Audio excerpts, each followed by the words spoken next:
Para el Tecnológico de Monterrey y en particular para la maestría en gestión pública local, es un honor tener hoy entre nosotros a un distinguido teórico de la administración pública, gente con gran experiencia, Santiago Roel Rodríguez, que te damos la más cordial bienvenida. Gracias, Y Sócrates. ya en otras ocasiones hemos tenido la oportunidad de conversar.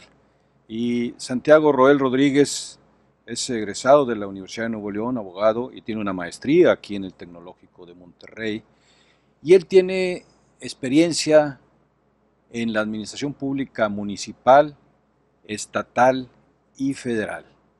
Y creo que eso es de gran utilidad para nuestros alumnos y además hoy actualmente tiene una consultoría muy importante y algo que seguramente muchos de ustedes han utilizado es precisamente este sistema de semáforo delictivo, que es un avance muy importante y de gran utilidad para la administración pública. Y desde luego tiene varias publicaciones, ahí estamos recomendando ya en nuestra plataforma varios de sus libros, muchos de ellos ya están disponibles de manera libre y desde luego algo que es interesante es cómo se ha hecho aportaciones importantes, sobre todo con el manejo de sistemas complejos y cómo realizar el cambio social dentro de estos sistemas. Esta entrevista está ubicada dentro del módulo donde discutimos los problemas entre el principal y la gente, cómo el Ejecutivo recibe un cierto mandato, finalmente el principal es la población, pero ese mandato tiene que transmitirlo a través de una serie de mecanismos complejos, por cierto, y el agente, el operador, muchas veces no tiene alineados los objetivos igual que el principal.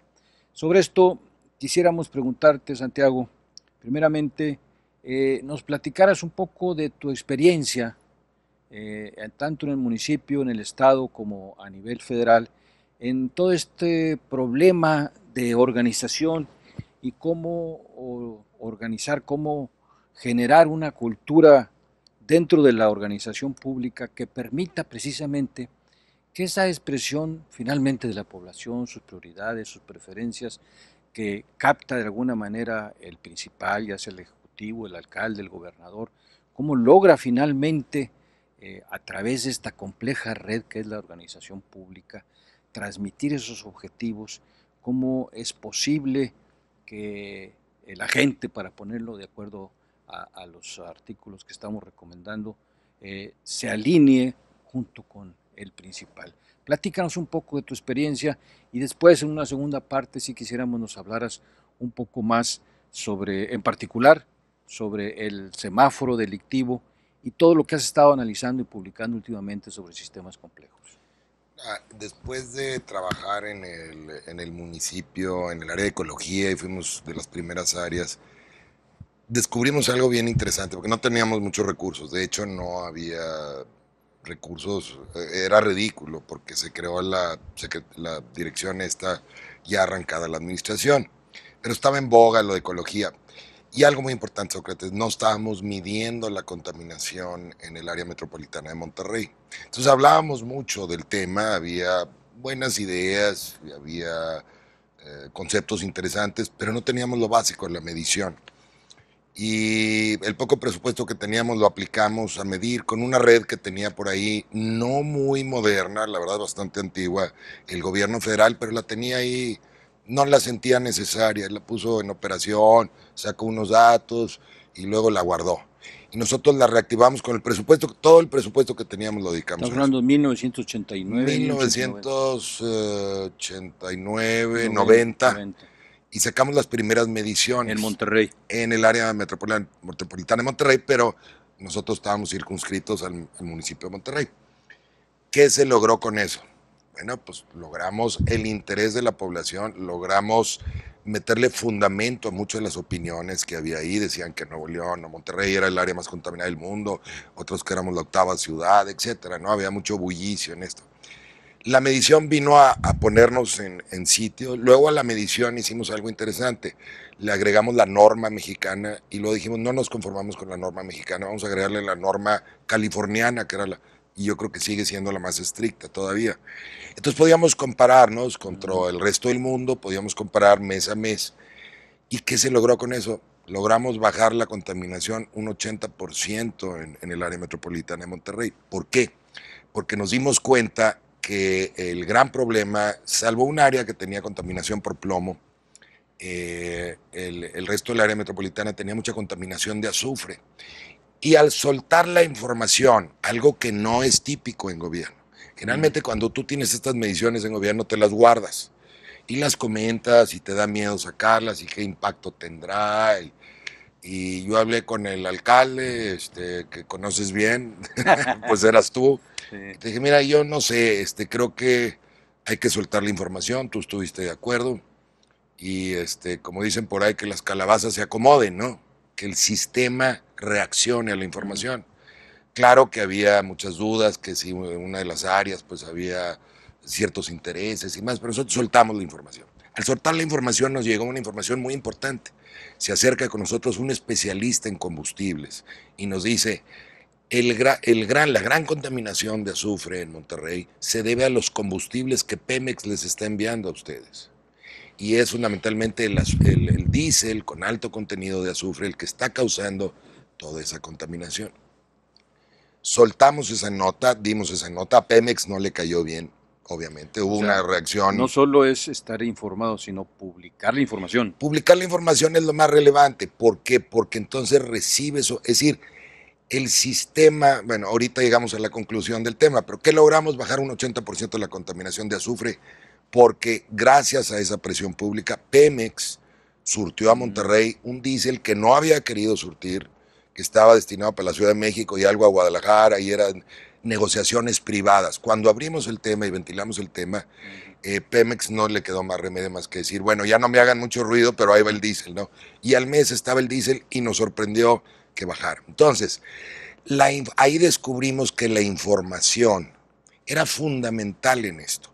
Como tú dices, bueno, extraer la información al sistema y regresársela al sistema para que el sistema tome decisiones. Es un sistema complejo y por lo mismo pues está lleno de diferentes intenciones, de diferentes personajes, etcétera. Cada quien toma sus decisiones con la información. Si alguien tenía un hijo muy enfermo con alergias y notaba que en su sector, bueno, pues podía vender su casa, cambiarse de lugar, presionar a la autoridad, qué sé yo. Ahí fue donde descubrimos que la información era fundamental, es decir, con muy pocos recursos, en una dirección que casi era de nombre, en lugar de dedicarnos a lo que uno pudiera pensar una dirección de ecología de un municipio, en aquel entonces, que es sembrar árboles, dar pláticas en escuelas y cosas de estas, o tratar de resolver pleitos entre vecinos, nos dedicamos a medir, a dar la información y cambiamos el panorama. Esa para nosotros fue una gran lección. Y luego en el gobierno de Nuevo León, ya encargados del tema de calidad, bueno, pues ya pudimos agregarle otras herramientas, pero ahí fue y esa lección se me quedó para siempre. Y esa lección es la que hemos utilizado ahora en el semáforo delictivo. A ver, cuando hablas de calidad, ¿a qué te refieres? Calidad, bueno, el gobierno de Nuevo León, liderado por ti, porque tú estabas de gobernador, arrancó un programa de calidad total aplicada a gobierno, que eran estos pues, conceptos totalmente diferentes de la administración. En lugar del enfoque burocrático, en lugar de que esté enfocado el gobierno hacia sí mismo, hacia adentro, el reglamento, el presupuesto, la jerarquía, el organigrama, la dirección era hacia el cliente. ¿Qué es lo que quiere mi cliente? ¿Qué es lo que quiere el cliente? Y cómo le resuelvo los problemas a ese cliente con las herramientas que yo tengo. Quitando trámites, quitando servicios que no servían, quitando controles, pero sobre todo poniéndonos en los zapatos del cliente, caminando la ruta que hacíamos caminar al cliente para decir esto es totalmente absurdo lo que estamos haciendo con el cliente, vamos a cambiar radical, es decir, cuestionando todo. No era lo que estaba en boga en aquel entonces en México, que era vamos a simplificar trámites, no, esto es mucho más radical. Áreas enteras del gobierno se fueron en estos cuestionamientos. ¿Qué está haciendo esta área? Nada, para afuera. Esta actividad que estamos realizando sirve para alguien. No, no tiene cliente, para afuera. Oye, ¿quién es mi cliente? Pues es el ciudadano, muy bien, déjeme atenderlo, o es un área interna. Esa fue la revolución y Nuevo Tú León fue hablabas de pionero. clientes externos y clientes Sí, internos. clientes ¿Cómo internos. detectabas? ¿Cómo definías los clientes eh, externos? el importante, como decía Deming, era el externo, o sea, el ciudadano en este caso, o el usuario o cliente de algún servicio de gobierno. Pero en la cadena de darle servicio, pues tienes a veces ciertos trámites o ciertas dependencias que tienen que trabajar bien porque ellas son las que nutren de recursos, de información o de algún tipo de servicio interno para que esto suceda hacia el exterior. La tesorería es uno de ellos. La tesorería tiene clientes externos, pero también todas las dependencias son sus clientes. La Secretaría de Administración, que a mí me tocó presidir, luego pues también teníamos que darle buen servicio a todas las áreas para que éstas a su vez pudieran cumplir su propósito. Entonces, que ya no hubiera excusas que por falta de recursos o por falta de algún servicio por parte nuestra, la dependencia, los policías, los judiciales, los ministerios públicos, la gente que está atendiendo Secretaría de Desarrollo Urbano, Económico, etcétera, no tuviera ninguna excusa de no enfocarse hacia el cliente. Yo recuerdo el caso de maestros y el caso de la judicial. Ahí, ¿cómo abordar el tema? ¿Cómo? Mira, la parte de educación tuvo todo un tratamiento diferente. Ahí el tema fue, bueno, el alumno es el cliente y se hizo todo un modelo para llevar las escuelas a niveles también con el mismo enfoque. ¿Qué es lo que necesitan los alumnos? No para estar contentos, más allá del estar contento, para ser competitivos a nivel internacional.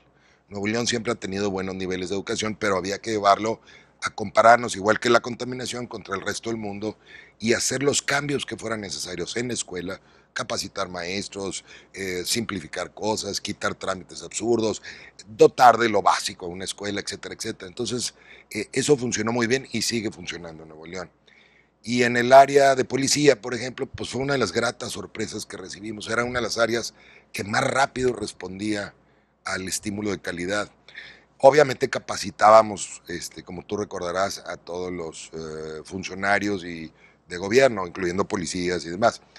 Pero se lograron bajar radicalmente los índices delictivos con el programa de calidad de Nuevo León, no solamente por todo el esfuerzo interno, sino vuelvo a lo otro, porque estábamos publicando todos estos indicadores de todo el área de gobierno y esto le metía presión a los funcionarios de hacer un buen trabajo, le daba herramientas al ciudadano de exigirnos un mejor resultado, no indicadores de actividad, esos son de A consumo ver, interno, sería de resultados, o de de lo que el resultados. cliente está pensando, lo que está sintiendo. Siempre el ciudadano y el cliente lo que quieren son resultados. No le importa para nada la actividad. Esos indicadores de actividad que a veces queremos soltar para demostrar que estamos haciendo nuestro trabajo no tienen ningún efecto. La gente no los ve, no les interesa y además no logran nada. Un indicador de impacto es la contaminación, un indicador de impacto son los índices delictivos o la O sea, inversión en lugar en... de decir tantas patrullas compré, es cómo se redujeron los Exacto. índices delictivos. ¿De qué nos sirve saber que hay más o menos O escuelas hay o más más? hospitales, o hay más camas, lo que importa es el La impacto. salud, el nivel de morbilidad o mortalidad en la O sea, población. es Entonces, dar información, pero información de relevante relevante. y que todo el mundo le entienda, o casi todo el mundo le entienda. Entonces, ahí vemos una continuidad, o sea, sí, era todo el esfuerzo de calidad, pero dentro de la calidad también la información es muy importante.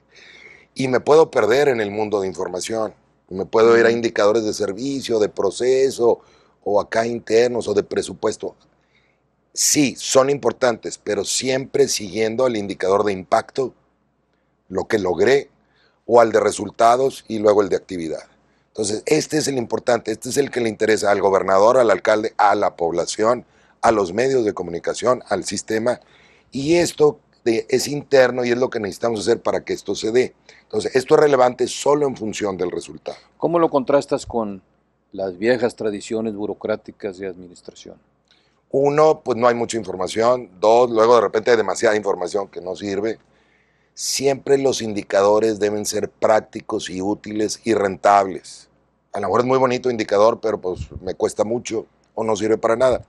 Las antiguas administraciones guardaban la información, cuando la tenían la guardaban y sacaban nada más la mejor noticia, dependiendo de lo que el jefe quiera. Consultaba con el jefe, veíamos el impacto o no la guardábamos para responder a un ataque de los medios de comunicación. Esto no funciona, no le funciona a nadie. Claro, a lo mejor puedo esconder algunas cosas, pero es mejor que la información que yo tenga la regreso al sistema, y esto, aunque es una medicina amarga para el gobierno, es de unos resultados tremendos. Y finalmente se va creando un lazo de mayor confianza entre el cliente y el proveedor del servicio, o entre el gobierno como creador de políticas públicas. ¿Y cómo reaccionan los funcionarios, los operadores, cuando ven que no están funcionando, que los indicadores? Es muy cómodo para un gobernador porque ya no tiene que andar presionando a sus funcionarios a que trabajen y hagan las cosas bien. Te pasaba a ti o me pasaba a mí con la gente que yo tenía. Es el cliente el que evalúa, es el cliente el que audita, y se convierte en una especie de lo que yo llamaba contraloría total. Es un sistema transparente y está a la vista de todo el mundo. Obviamente hubo mucha resistencia en el gobierno, tú recordarás a algunos secretarios que no querían que esta información saliera a la luz pública, la mayoría. Algunos venían de la iniciativa privada, Sí. y no querían, oye, no, es que estos números me van a evidenciar. Bueno, pues vamos soltándolos. Yo sé que tu intención es hacer mejor tu chamba. Créeme que al soltar la información, esto va a ser de mejor manera. ¿Cómo se potenciaría eso en los tiempos actuales con todos Tecnología. con toda la tecnología? En aquel entonces no teníamos la tecnología que hay. Ahora todo el mundo tiene, no solamente teléfonos celulares, que en aquel entonces, te acuerdas, eran unos ladrillotes, sino que es todo un sistema de información en donde el gobierno realmente, y a veces otros sectores como la propia educación, no han sabido aprovechar la tecnología para dar un cambio radical. Todavía tengo que ir, todavía tengo que hacer un trámite físicamente, o es complicado hacerlo en línea, pero sobre todo no doy la información que debo dar y no recibo del cliente. No son interactivos. El gobierno da la información y no escucha. No, abre el canal a través de la tecnología para estar escuchando lo que te está diciendo el cliente, para que te esté evaluando todo lo que tú quieras que te evalúe, todo lo que te sea útil, incluyendo obviamente a las personas y la corrupción, que es el tema en México. Tú hablabas hace rato de una anécdota, de un caso, el de las actas de nacimiento y la educación. ¿Por qué no nos platicas un poco? Muy interesante, fue en tu administración y habíamos metido unos consultores. En aquel entonces eran propios, eran los nuestros, a veces teníamos externos, y entraron al registro civil, pues actas de matrimonio, actas de nacimiento, etc. Viendo la información de cómo iba la demanda de actas de nacimiento, de repente veíamos algunos picos y los consultores en aquel entonces me llevaron el problema y nos pusimos a pensar, y dijimos, bueno, pues porque pues es en septiembre o es en agosto, es el regreso a clases. Qué caray. Entonces, claro, a los que van a entrar a primaria o a secundaria, los padres les piden el acta de nacimiento del niño para ir a inscribir ¿pero quién se la está pidiendo? Siguiente nivel de pregunta. Pues la Secretaría de Educación. Entonces, el padre de familia, es decir, dos dependencias del mismo gobierno de Nuevo León, la Secretaría de Educación quería la información del registro civil, pero se la usábamos al padre o a la madre de mensajeros. El padre y madre tenía que pagar, como suele suceder todavía en muchos estados, tenía que pagar esto, tenía que acudir una vez, regresar por el acta y luego llevarla a la Secretaría de Educación. A lo mejor no estaba bien la información, tenía que regresar. Lo que hicimos fue poner en contacto estas dos dependencias, decir, no me estés usando al ciudadano de mensajero, y además se tiene que pagar. Tú ponte en comunicación. Entonces, no fue algo tecnológico, lo que sacamos fueron listas de los niños que iban a cumplir años, etcétera, y las mandamos a las escuelas y se acabó ese trámite. Curiosamente, siempre tiene resistencias en esto. La Secretaría, la Tesorería, que no estaba muy metida en calidad, como suelen estar las tesorerías, no están metidas en calidad, decía, oye, pero es que vamos a dejar de percibir los 10 pesos que cobramos por el acta de nacimiento. Por Dios, ¿cuánto te cuesta el acta? Y además le estás haciendo un gran daño al ciudadano. Entonces, son cosas que hay que ver de fondo, muy sencillas, preguntas muy sencillas, utilizar la información, la estadística y a fin de cuentas pensar en el cliente, que es la ciudadanía, que es el padre de familia, que la gente quiere seguridad, salud, más que pensar en términos de procedimientos, de actividades. Exacto. Como decíamos al principio, en vez de estar enfocados hacia adentro, me enfoco hacia afuera. Y el cliente guía el proceso de cambio. Siempre que me atoro digo, oye, ¿qué puedo hacer para mejorar las cosas? Le voy a ir a preguntar al cliente. Ahora, si tengo un sistema que continuamente está captando la voz del cliente y lo está metiendo a la organización. Ese es el reto para los agentes, como tú dices, es captar información y meterla a la organización para que haga el cambio. O sea, la información sirve para autoordenar el sistema externo, que sería la población, los clientes, toman sus decisiones, pero la información que recibe el agente o el gobierno también le sirve a él para ajustar lo que tenga que ajustar. Y te voy a decir algo, es sumamente sencillo, porque los indicadores de resultados o de impacto son muy poquitos y son muy relevantes.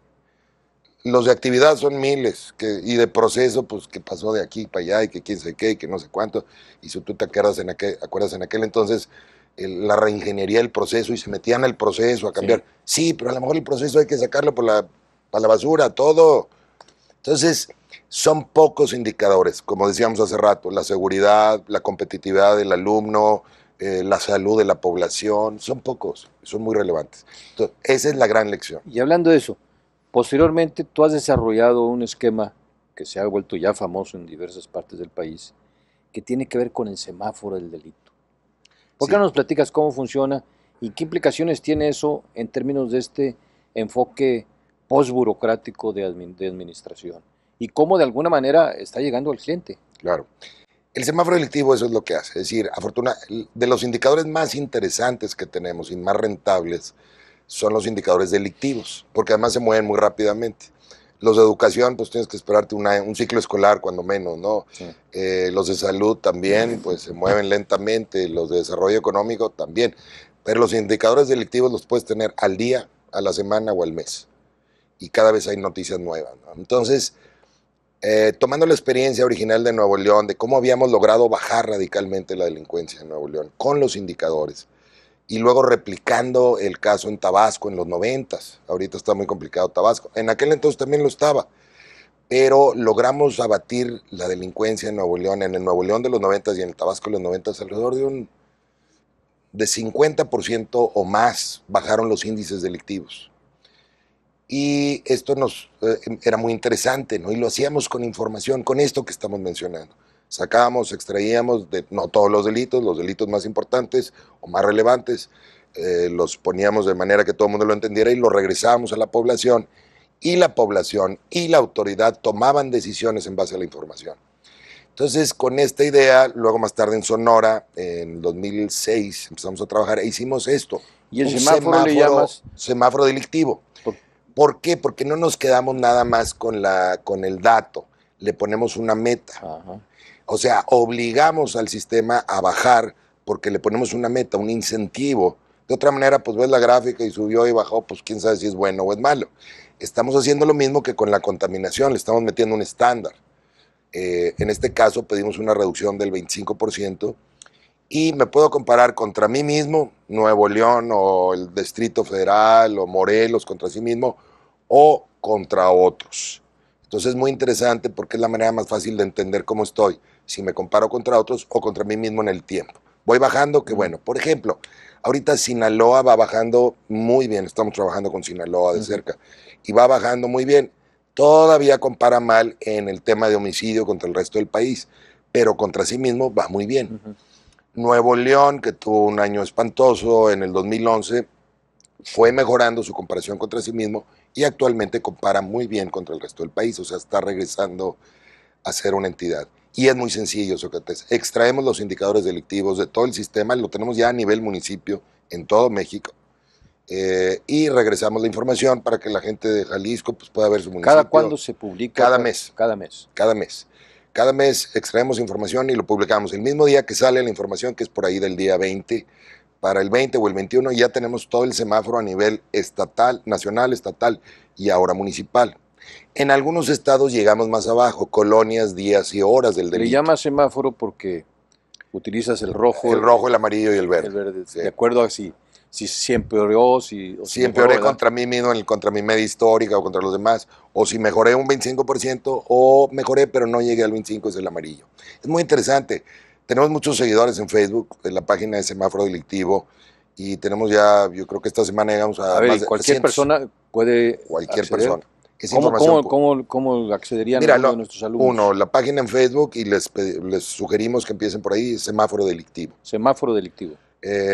Obviamente tenemos Twitter, pero ahí, y en la página donde pueden empezar, se llama semáforo.mx, así de fácil, semáforo.mx.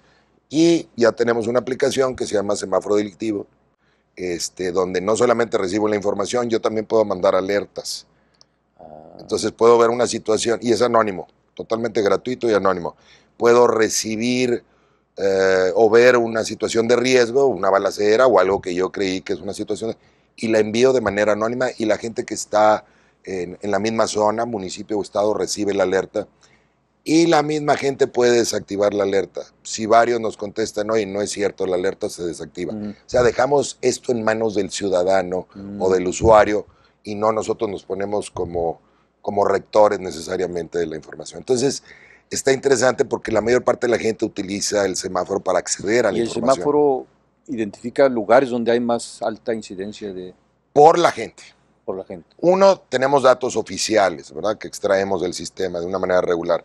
Pero aquí lo nuevo es que vamos a estar incluyendo la opinión y los ojos y oídos de los clientes, y nos van a estar ayudando a complementar esta información en tiempo real.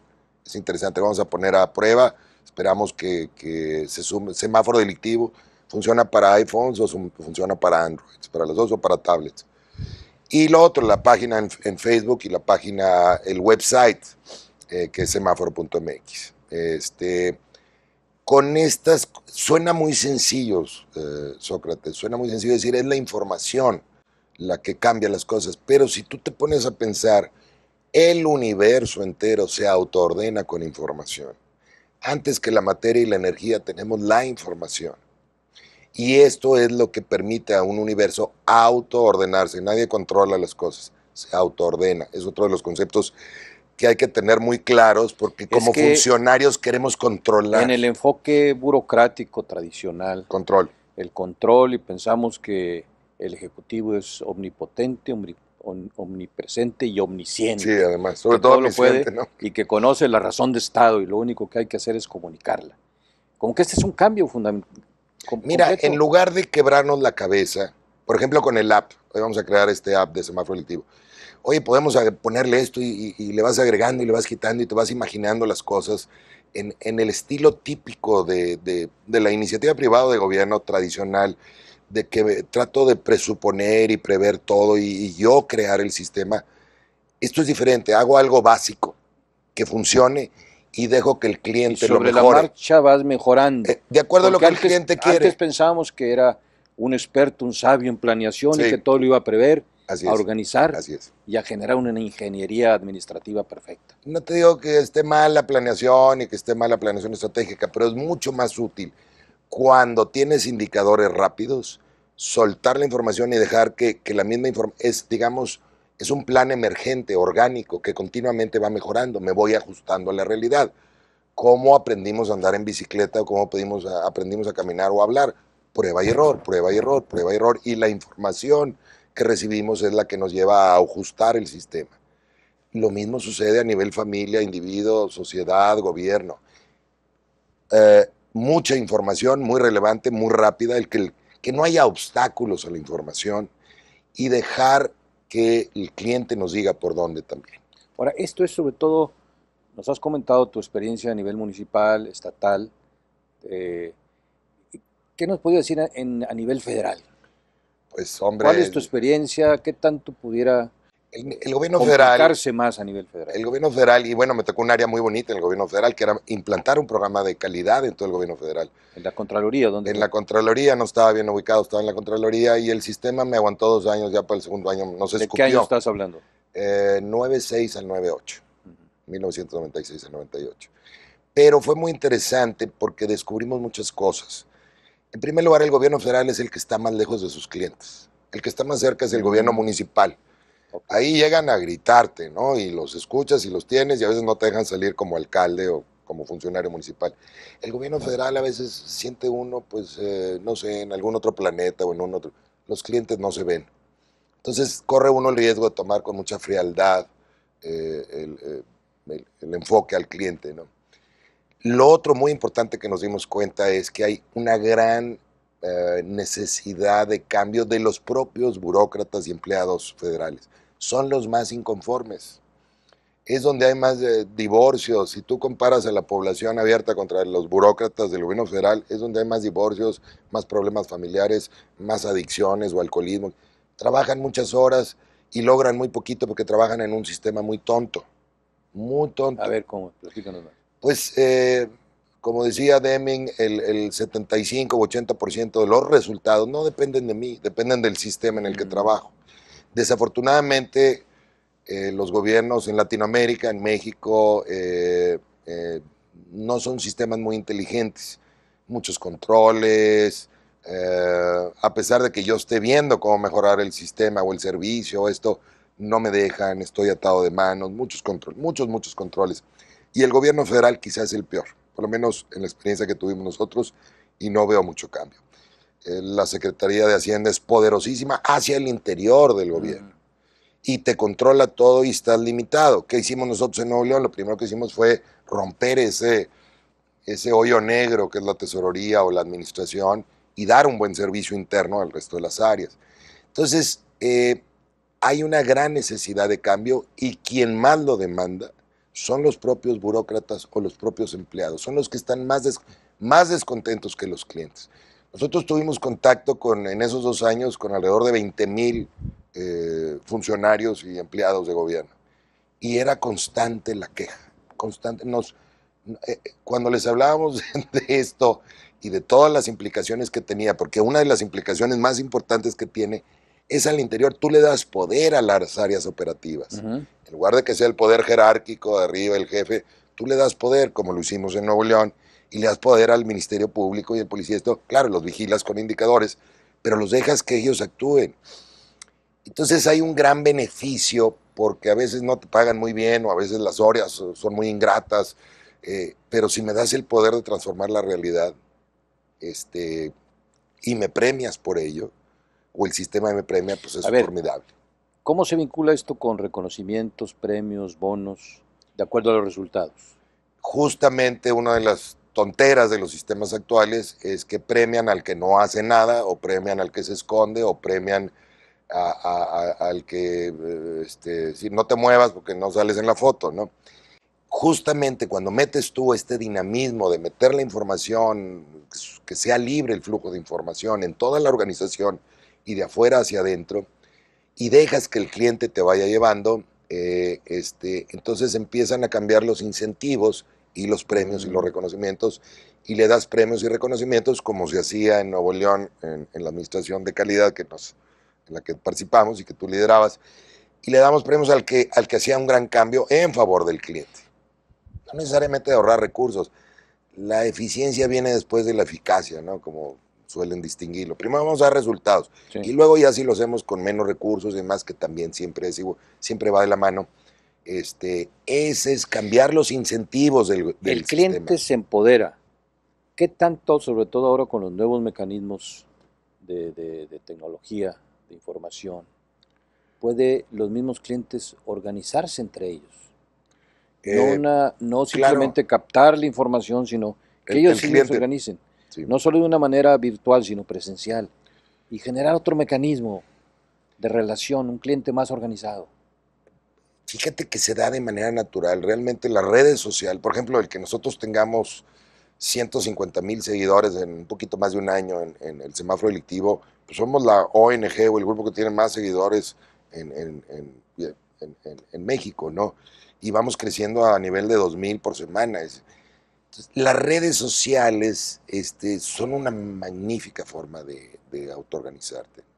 Conoces gente, puedes crear un grupo, no necesariamente tienes que dar, ser muy público en lo personal, pero no tienes que ser en el mundo real, vaya, no tengo que tomar un camión o el carro e ir, y puede ser a través de la tecnología, ¿no? Nosotros, por ejemplo, fomentamos mucho la creación de observatorios ciudadanos en municipios o estados y no desgastarse mucho. Les damos la información a nosotros y ellos nada más tienen que estarla comentando ya en su círculo más cercano de la ciudad o el municipio sin arriesgarse. Entonces hay una gran área de oportunidad tanto para los ciudadanos como para el gobierno, porque también los ciudadanos a veces no están en el nivel de información, vaya, no tienen la información suficiente que hemos observado nosotros. Eh, Hay mucho descontento en el tema de inseguridad, que es el que manejamos nosotros. Hay mucho descontento con la corrupción, con la ineficacia, con la inseguridad. Pero si nos quedamos en el lamento como ciudadanos, no llegamos muy lejos. Sí nos oye tantito el gobierno, hacemos una manifestación, pero no tiene impacto. No, si le agregamos información, es contundente. Ahí sí ponemos contra las cuerdas al gobierno. Entonces el semáforo delictivo, la intención nuestra es, sí, que nos sirve para protegernos a mí, a mi familia, a mi barrio, pero también me sirve para presionar al gobierno a que dé mejores resultados. Me sirve que el alcalde lo exhibo, al gobernador lo exhibo o al presidente lo exhibo con datos. ¿Y esto cómo nos ayuda para todos los propósitos de transparencia, rendición de cuentas y reducir la corrupción?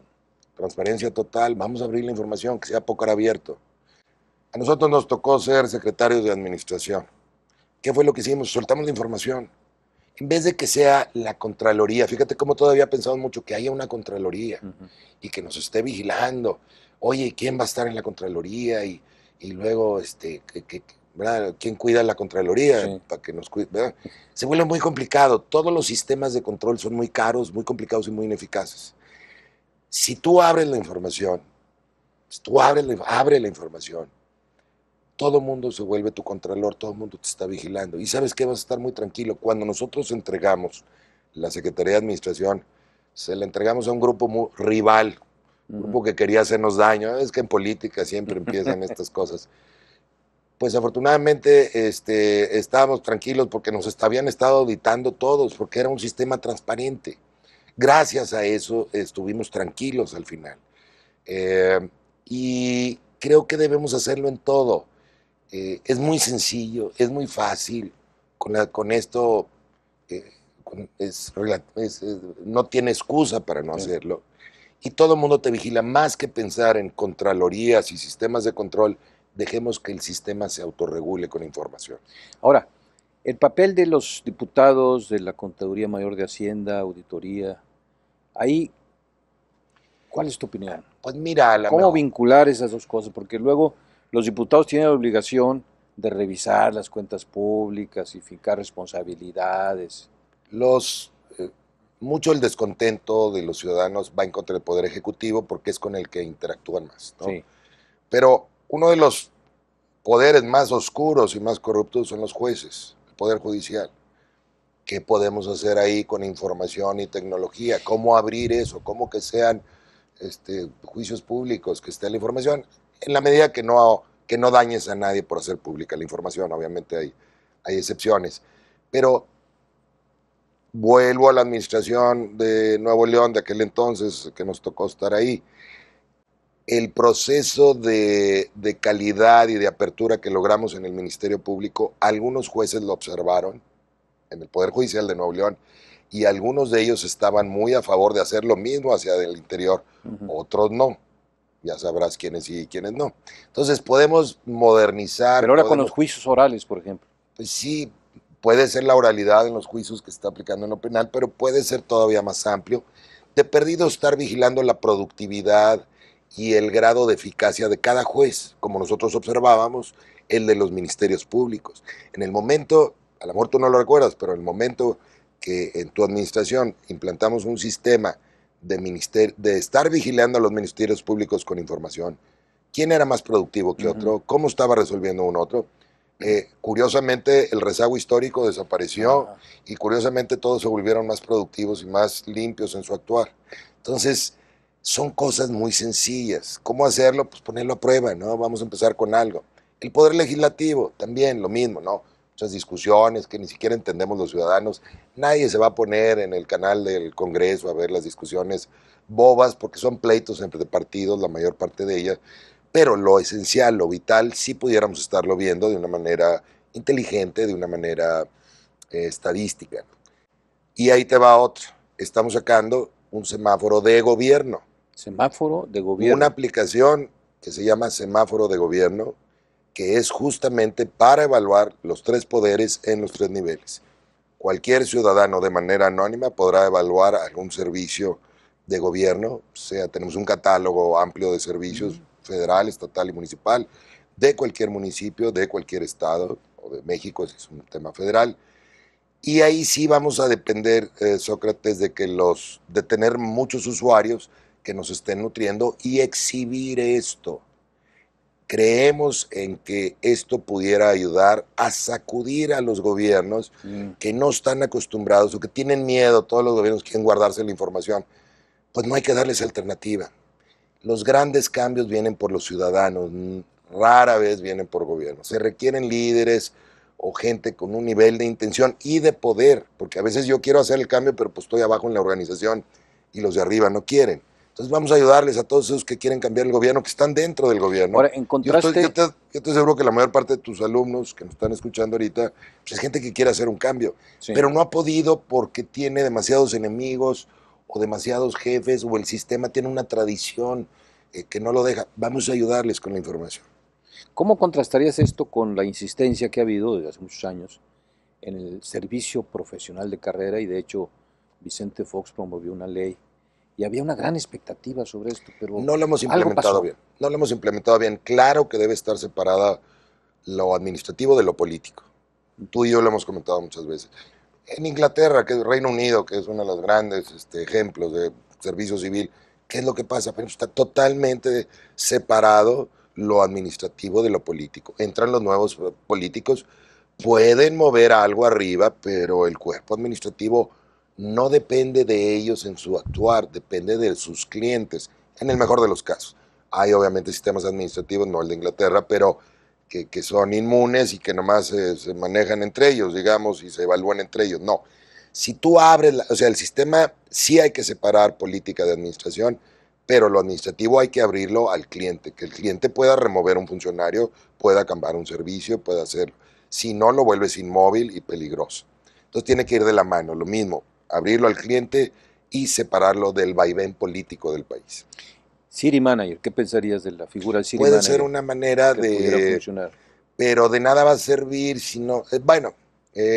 sí puede servir. Yo creo que hay que experimentarlo. Sí. Yo creo que hay que ponerlo a prueba. No podemos pedirle a los políticos que sean además excelentes administradores. Entonces, si hay alguien ahí que responde al cliente, pues yo creo que es una buena opción, definitivamente. Que el City Manager esté evaluado por el cliente. Y que también ahí puedas hacer servicio civil de carrera y que el City Manager sea el que te evalúe. Digo, el que crea sistemas para que el cliente te evalúe y no dependas del político en turno. O sea, no tengo que ir a quedar bien con el político en turno, tengo que quedar bien con el cliente. Y a lo mejor el City Manager puede ayudar en eso. No es solo el City Manager, es todo el equipo, es toda la organización.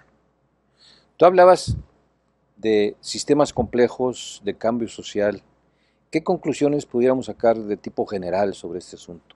¿A qué te refieres con sistemas complejos? Hablas de una autorregulación.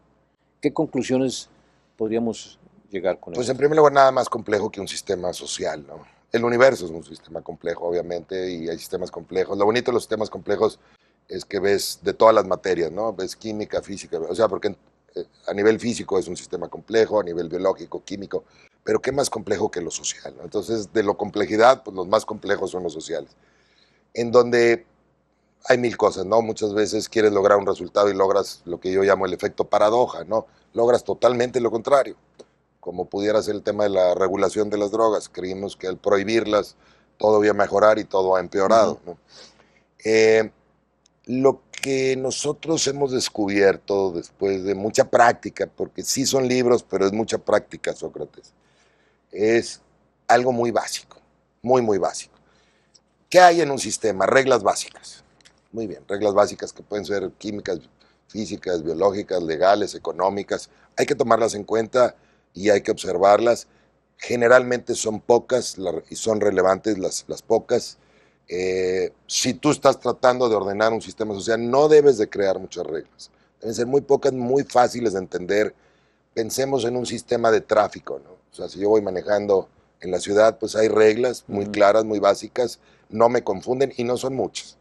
Y todo el mundo las entiende o las debe entender. No necesito a un agente de tránsito atrás de mí que me esté indicando las cosas. Las reglas más la información me llevan a tomar decisiones y el sistema de tráfico se autorregula. Lo mismo para cualquier otra cosa. Entonces hay reglas, hay información en tiempo real que me sirve para tomar decisiones. Y hay un ingrediente adicional un poquito esotérico, raro, les va a sonar un poquito raro, pero es sumamente importante.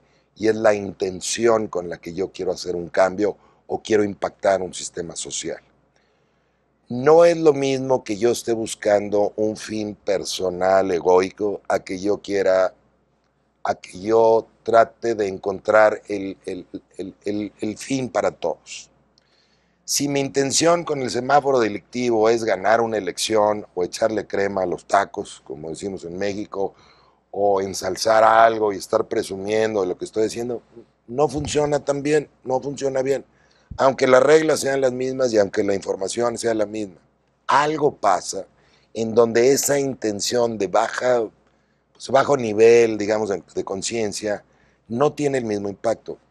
En cambio, si yo digo, oye, mira, lo importante es la paz de mi estado, de mi municipio, del país, quizá no gane la elección con esto, no sé si la gane o no lo gane, no sé si yo sea monedita de oro o no, pero si yo sé que doy la información, la gente se va a cuidar, también me va a presionar a mis policías y todo, y vamos a lograr. Este es un nivel de intención mucho más interesante porque es incluyente, meto a más gente y de alguna manera se contagia esto y la información cambia cuando tenemos un diferente nivel de intención. Entonces,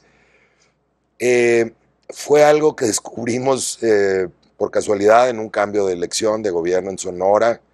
Cambió el gobierno y estamos haciendo lo mismo con el semáforo, pero empezaron a subir los índices delictivos. Y era eso. Los nuevos traían una intención más personalizada, más para favorecer a algún... No me lo tomes a mal, no creas que venían de una elección y traían todo ese ímpetu. Lo que hicimos fue trabajar con ellos en que entendieran que este era un proceso de paz, lo que queríamos era la paz para Sonora, y eso cambió las cosas. Entonces, en resumen, quiero impactar el ambiente, quiero hacer un cambio social. A veces cambiar las reglas es muy difícil. O a veces cuando tengo el poder de cambiar las reglas, creo que nada más por cambiar las reglas voy a cambiar los resultados. Debo tener cuidado con esto. No nada más las reglas son pocas. Debo de fijarme mucho en la información que fluye en el sistema y debo cuestionarme la intención con la que estoy haciendo esto. ¿No crees que a veces en las cámaras de diputados, en los congresos, piensan que un cambio en la ley va a ser como algo mágico? Y creo que a veces se exagera ese aspecto. ¿Qué otro tipo de consideraciones? Mira, no hay nada más, nomás reforzando tu punto, no hay nada más caótico que un sistema que está saturado de leyes. Es lo que le pasa al gobierno federal. Una de las cosas que hicimos nosotros fue juntarnos con Hacienda y empezar a quitar reglamentos y leyes al interior de gobierno que no nos dejaban trabajar al resto del gobierno. Logramos mucho, pero todavía falta. Entonces, cuidado con el exceso de reglas. No hay nada más caótico que un sistema que está saturado con reglas. Y creo que además volvemos a lo mismo, creemos que somos los ilustrados en el sistema como para decir esta regla debe estar. ¿Por qué no lo ponemos a prueba mejor? Estamos acostumbrados a legislar y grabar la nueva ley en mármol. Sí. No, ponlo a prueba y a ver qué sucede. Vamos a aprender del sistema y luego vamos ajustando. Y a lo mejor nunca acabamos de ajustar. Mira, en Suiza, en los 80s, principios de los 90, en los 80s, cansados del tema, del problema de la heroína, el consumo de heroína que tenían en Suiza, que era muy visible porque lo hacían en los parques, dijeron, no, lo que nos está diciendo Estados Unidos y la ONU está totalmente equivocado. Esto de meter a la cárcel a los adictos, de no darles agujas, ni siquiera eso, nos está creando un problema aquí en Suiza. Los suizos no son muy innovadores, son bien conservadores, pero son bien prácticos. Dijeron, esto no nos gusta, esto de que aquí estén, no son adictos, consumidores de droga, públicamente en el parque. Y había doctores y abogados y todo, y también había de los otros. ¿Qué hicieron ellos? Dijeron, ¿sabes qué? Vamos a darles gratuitamente la heroína de buena calidad puesta por el gobierno. Hubo otros pasos previos. Lo inició un ciudadano. Empezaron por regalar las agujas. Le sacaron la lengua a Estados Unidos con este tema. No nos está funcionando. Y lo pusieron a prueba. Y les funcionó también que lo fueron extendiendo a todo el país. Lo pusieron a prueba en unos cantones, Zúrich, uno de ellos, y lo fueron extendiendo a todo el país. Lo mismo debemos hacer en los procesos legislativos. Ya basta de pensar de que ahí va la nueva ley, nos pasamos meses discutiendo la nueva ley. La intención con la que se debate la ley no es la mejor, es partidista, es para el pleito entre partidos, no para beneficiar a los clientes. Y luego viene la nueva ley pesada en mármol, que ya no podemos cambiar y que a lo mejor no era lo más correcto. Vamos a crear sistemas más dinámicos de legislación, en donde dejamos que el sistema, soltamos la información y que se autoordene el sistema, y el sistema nos va dando la información para dónde ir. Eso es lo moderno. Santiago, seguramente entre nuestros alumnos va a haber mucho interés en esta entrevista. Quisiéramos pedirte un último favor, si pudiéramos, si nos permitieras que algunos de ellos te pudieran mandar algunos correos, que pudieran interactuar. Sí, mira, con todo gusto. Si me mandan un inbox en la página Semáforo Delictivo, yo los veo. A pesar de que son 150,000 seguidores, yo veo los inboxes. Mi página personal de Facebook, que también la uso mucho, es Santiago Roel R. Santiago Roel R. Se pueden sumar, es pública mi página personal también. Te agradecemos mucho, Santiago. Gracias. De veras, excelente. Va a ser de gran beneficio para este curso. Ojalá les sirvan algo y encantado de entrar en contacto con algunos de ustedes si tienen alguna duda. Hay libros, los libros los tengo en Amazon, ya no los distribuimos gratuitamente, pero están en Amazon, busquen Santiago Roel y van a encontrar, están en inglés, están en español y sacamos unas cosas nuevas relacionado con sistemas complejos, información, todo esto es lo que hemos estado hablando, pero a detalle. Pero están en Kindle. Lo pueden bajar en Kindle, o lo pueden pedir muy barato, por cierto. Kindle, yo ya me acostumbré a Kindle, lo leo aquí, lo leo en el iPad, lo leo en todos lados. Están en Kindle o están en versión física, también les llega en México, están en todo el mundo, en Amazon. Pues de nuevo, muchas gracias, Santiago. Gracias.